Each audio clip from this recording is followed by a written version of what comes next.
Today is Mother's Day in America. This is the day where we pay tribute to all of our moms, um, the moms we know out there, who the moms we don't know out there. Um, we also, we try to raise awareness for breast cancer. We try to make sure um, survivors feel supported, and those who haven't had it but would be at risk just from being a woman.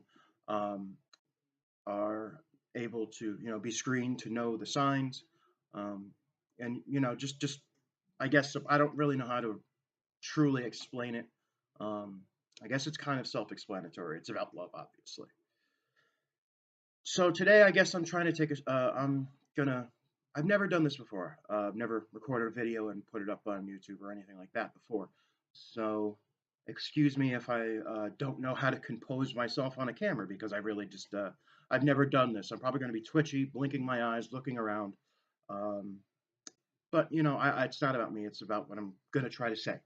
Um, so I read a story before about a woman. I believe her name was Erica. I apologize. I'm not exactly sure at the time. Um, who A woman who had liver cancer after a surgery of some sorts. I'll try to remember it at some point. But she was denied coverage for liver transplant several times, and after that happened, um, she basically felt like she was doomed to die. She made several appeals, including to the president of I believe the president CEO of the health insurance company that she had coverage from. And what's it called?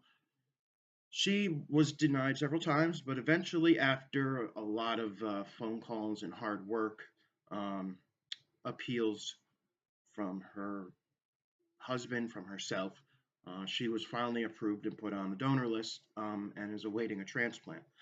Um, and that, just kind of reminded me, because she was talking about how, she was basically doomed to die by the health insurance company, saying that she wasn't allowed to, or they weren't going to approve a transplant. This, brings back everything pretty much from uh, my mom's death. My mom died in 2008 from breast cancer, or it started as breast cancer, um, and it eventually spread into her lymph nodes and her bones. Um, and it wasn't a pretty ending. It was a long, drawn out process. She first had cancers, I believe. She was first diagnosed when I was 17, 16 or 17. She went through treatment. It was breast cancer only at the time. She went through treatment. She went through chemotherapy. She had an augmentation, so she had one of her breasts removed, and they had her cancer free. I believe by around 2009, something like 2008, 2009. I'm not exactly sure on the time scale. I think it was about it was probably about actually it was probably around a year or so. It was probably earlier than that, but so she had cancer, got rid of it, or was in remission, and then about 2 years later, when I was 20, again, I believe it came back. I don't remember the exact time scale, but it came back, and she had to go through a second round. So my mom was in 2000. I guess let's put the date at 2007 or 2006. My mom was born April 3rd, 1951.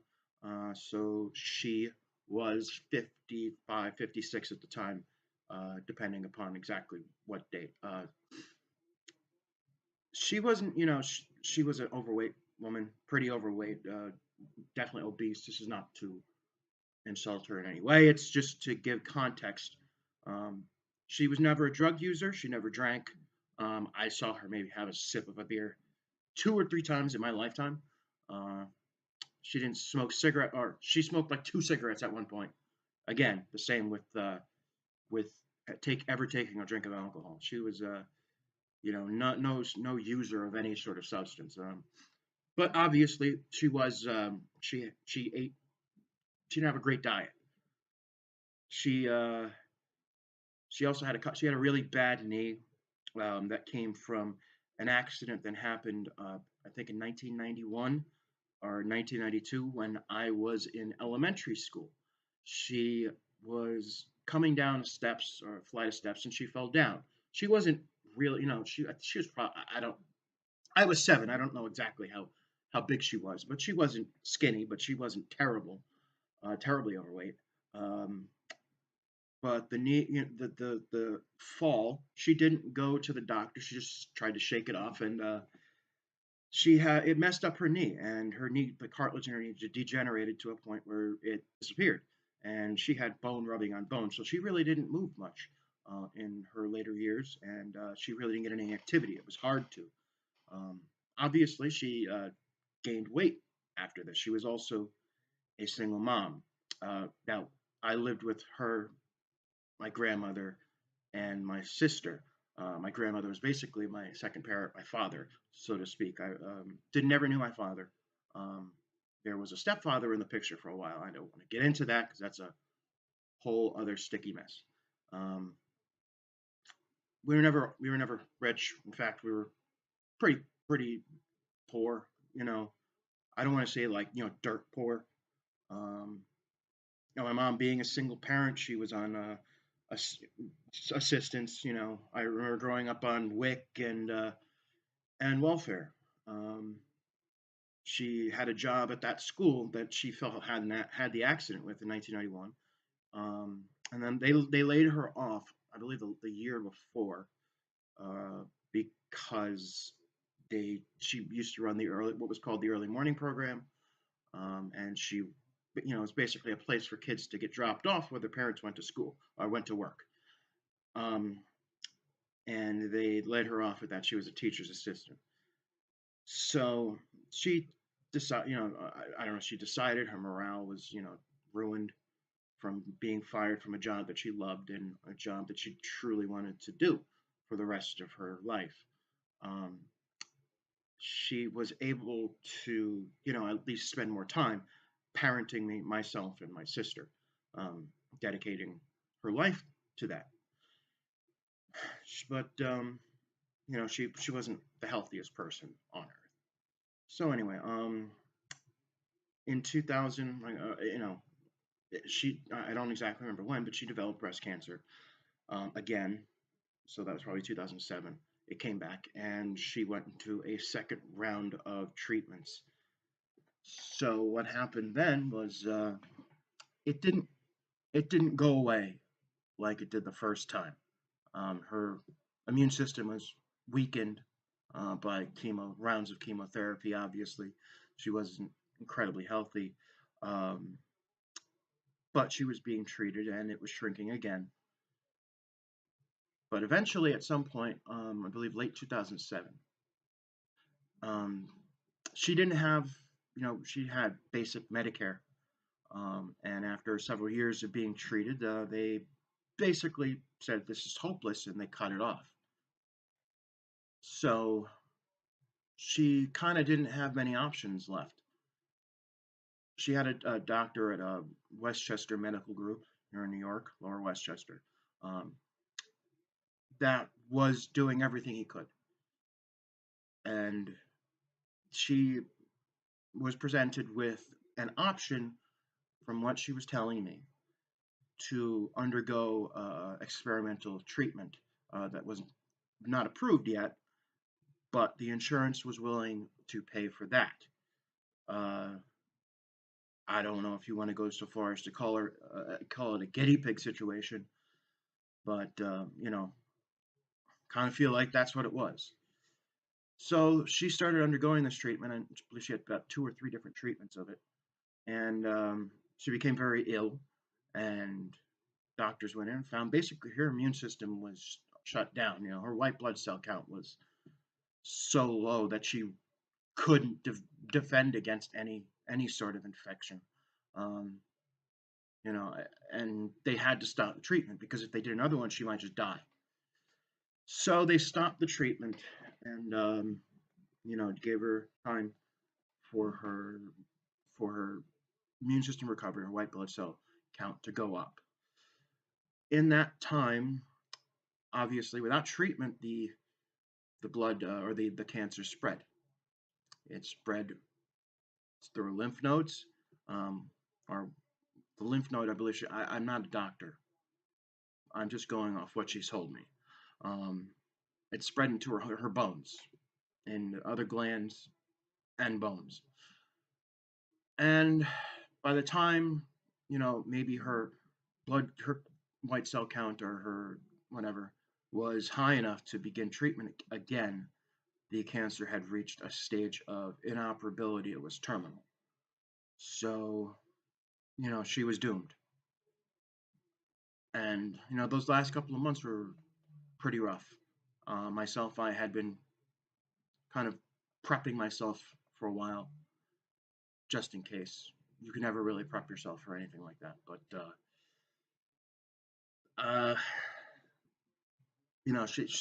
her last few weeks were spent in a hospice, Calvary Hospice in the Bronx, who did from what I can decipher, an exceptional job in making her comfortable in her final days.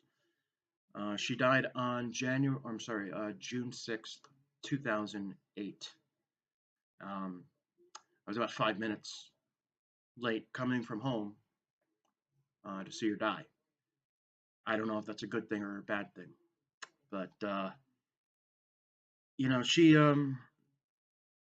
she never really, after that shutdown, after they had to stop the chemo, she never had a chance.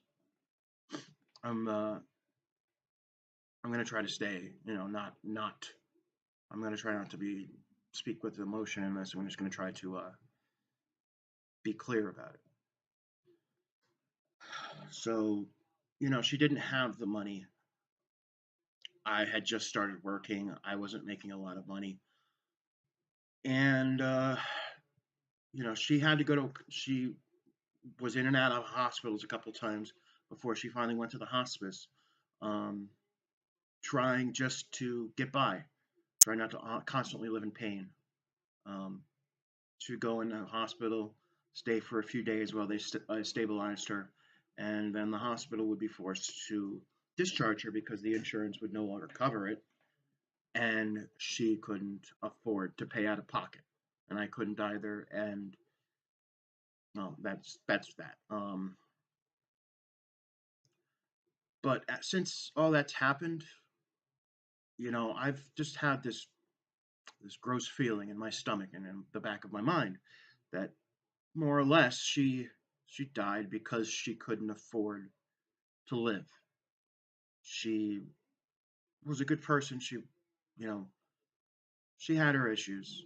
She wasn't by no means perfect, um, but she tried. She definitely tried. And I was always give her credit for that much. And regardless of whatever happened, growing up or anything, uh, I miss her to this day. I still love the hell of her. That she was my best friend for my childhood, more or less. Um, and I miss her terribly to this day.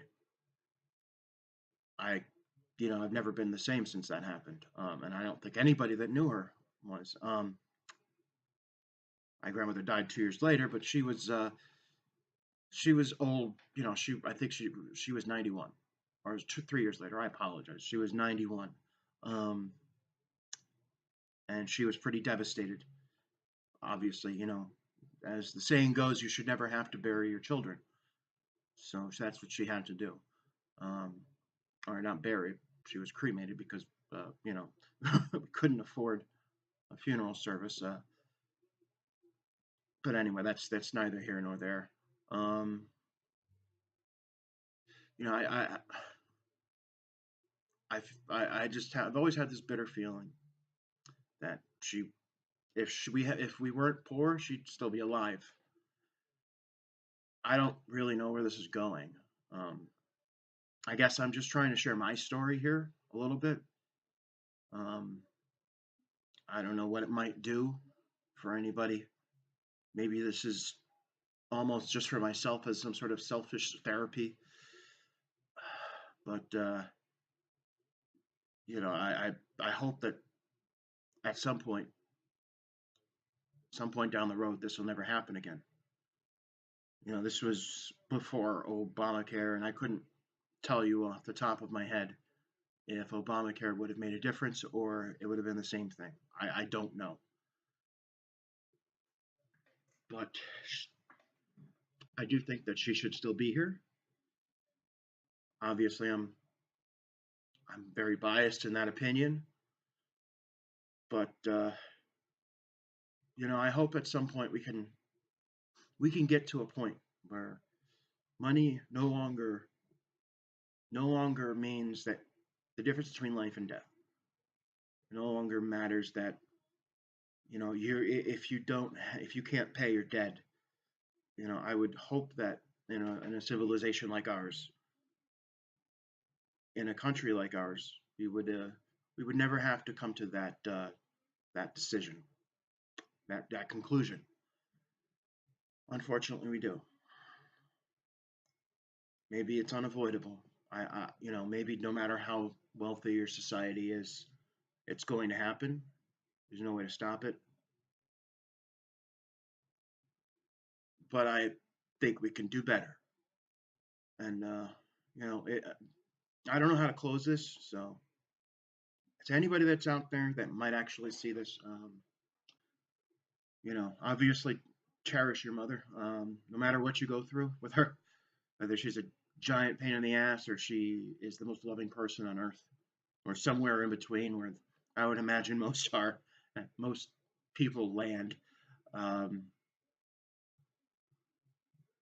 but don't take anything for granted like that. And anytime you have a chance to help, I would suggest you do it. I was a lot happened in my childhood, and I was pretty, I was pretty lost for a long time, and I know I didn't do everything I could have done, and that also haunts me. Um, so maybe if somebody sees this and maybe they're holding back or they think they can do better, or hell, even if you're just a woman that has kids and you've not had a screening in however long, maybe you can be pushed to get a scan, or have a better diet, or even spend more time with your kids. I don't know, but it's pretty rough, and you got to make sure that you don't take anything for granted. Um, so yeah, I have no idea how to end this, so I'm just gonna stop now. And I guess if you have any thoughts, positive, negative, whether you agree with me or you think I'm an idiot or you want to rip me or whatever, go right ahead. I'm not perfect, obviously. Look at me. Uh, but yeah, I don't know. I hope this I hope this resonates with somebody somewhere. So if you watched this long, thank you. And if you didn't, well, be good. I don't know. um, Thank you and take care.